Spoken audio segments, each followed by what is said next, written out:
While TrainFestival began as a fundraiser for work on the 1225, it quickly became all that and more. Originally, the event was to feature one or two large mainline locomotives and several smaller engines. But as word about the event spread, the potential for a one-of-a-kind event grew considerably and culminated in the decision to bring one of the world's most famous locomotives all the way from Portland, Oregon, to the big show. Southern Pacific number 4449, otherwise known as the Daylight, is a high-stepping 484 Northern type locomotive that gained fame as motive power for the American Freedom Train in the 1970s. The endeavor to bring the 4449 east to Michigan was a challenge almost unheard of, but the TrainFestival organizers and partners, with their combined experience and expertise, were more than ready and willing to tackle it. When we announced the Daylight was going to be at the event, it was met with quite a bit of skepticism.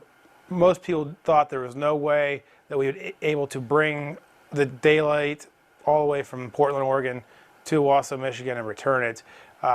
With economics and just the logistics of it, we were met with a lot of skepticism, and even up until the week before it left Portland, many people thought that it was still nothing more than a PR stunt, and were not happy. When the festival first came about, much of what influenced it was the realization that we had this rebuild coming with 1225. And when we began into it, it was a very different economy than it is right now. We continued to move forward because we had seen positive signs when we first launched those web tickets in August that there was an interest. It culminated in a conversation with Doyle McCormick, led by Mike Manwaller, and said the 4449 group has an interest in coming to the event. The state of the economy was such that we knew going in that bringing 4449 was not going to be an inexpensive endeavor. Bringing any steam locomotive any distance is not an inexpensive endeavor.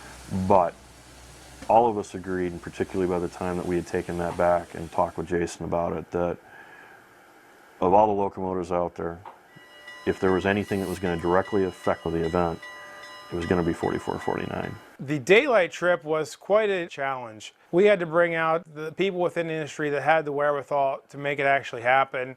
And we got the Friends of the 4449, the Friends of the 261 out of Minneapolis that has a long 15-year history of running excursions. The only way to operate a successful steam operation cross-country is to involve Amtrak. And essentially operating on foreign railroads that Amtrak had to get permission on and operate on. Those railroads include the Burlington Northern Santa Fe, the Canadian Pacific Railway, the Canadian National Railway, Norfolk Southern, Great Lakes Central, and the Ann Arbor Railroad. All of these railroads had to go through a whole process to approve the locomotive, the train. This was a 5-month process to make the excursion happen.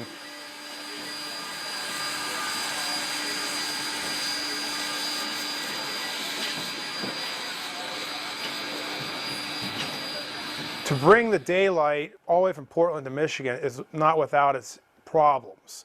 The Daylight is an extremely large locomotive, and railroads aren't necessarily built nowadays to accommodate locomotives the size of the Daylight.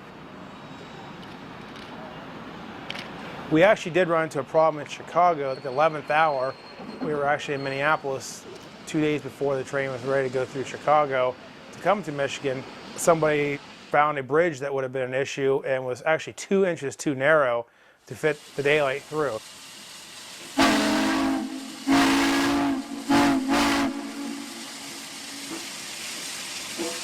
Through a lot of hard work by our friends of the 261, Steve Sandberg, the Burlington Northern Santa Fe, Norfolk Southern, the Inner Harbor Belt Railway in Chicago, were able to all come together and come up with a solution to get around the bridge and clearance issue that still provided the people out of Chicago a train ride behind the Daylight and get the ultimate goal of the train to Wausau, Michigan.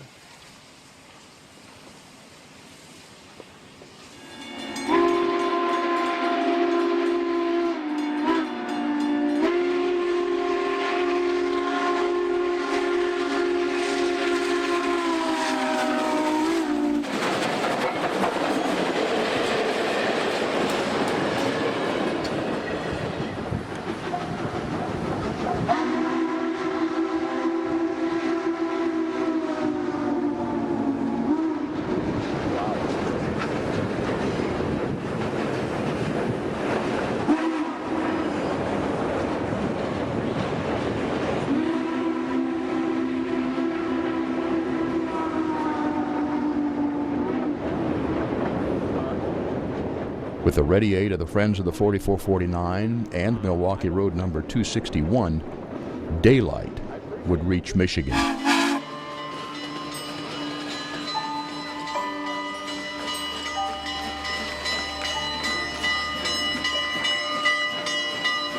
have 4449 roll into Durand was emotional. There was a collective sigh of, man, she made it here. It was such a relief to see it pulling into Durand, knowing it's just a few miles away from Owasso in the event, that we'd actually pulled off a 3,000-mile one way from Portland, Oregon, all the way to Owasso, Michigan.